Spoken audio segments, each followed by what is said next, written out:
தேவனே, இன்று என்னை உருமாற்றும். டிசம்பர் மாதம் 16ஆம் தேதி. நீங்கள் அழகா இருக்க விரும்புகிறீர்களா? பிரசங்கி 3:11. அவர் சகலத்தையும் அதினதின் காலத்தில் நேர்த்தியாக செய்திருக்கிறார்.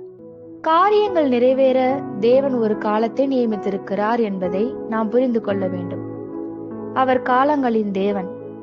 அவரால் இவ்வுலகத்தை ஒரு நொடியில் உருவாக்கி இருக்க முடியுமானாலும் அப்படி செய்யவில்லை.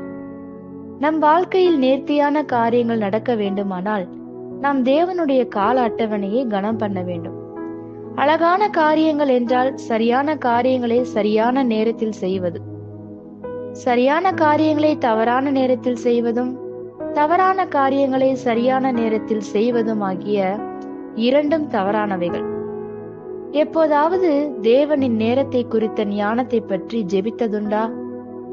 காலங்களை அறிந்த இசக்கார் கோத்திர ஞானிகள் தாவீது ராஜாவின் சேனையில் இருந்ததே அவருடைய தொடர்ச்சியான வெற்றிக்கு காரணம். இயேசு கிறிஸ்துவின் ஊழியத்தில் ஜனங்கள் கண்கூடாக கண்ட ஒரு காரியம் மார்க் 7:37 குறிக்கப்பட்டுள்ளது. அவர் எல்லாவற்றையும் நேர்த்தியாக செய்தார். ஏன் தேவன் காலத்தையும் நேரத்தையும் நியமித்திருக்கிறார்? இரவு இல்லாத பகல்களும் வளர்ந்து கனி கொடுக்காத மரங்களும் வீணானவைகளே. நம் வாழ்க்கையின் எல்லா காரியங்களுக்கும் தேவன் பொறுப்பேற்று இருக்கிறார். அவரை மிஞ்சி ஒன்றும் நடைபெறாது என்பதையும் தேவனின் நேரங்கள் நமக்கு உணர்த்துகிறது.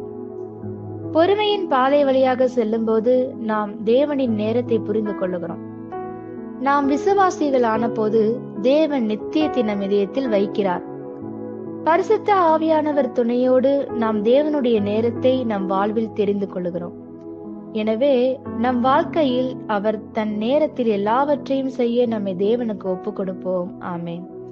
இந்த வார்த்தைகளினால் நீங்கள் ஆசீர்வதிக்கப்பட்டீர்கள் என்று நாங்கள் நம்புகிறோம்.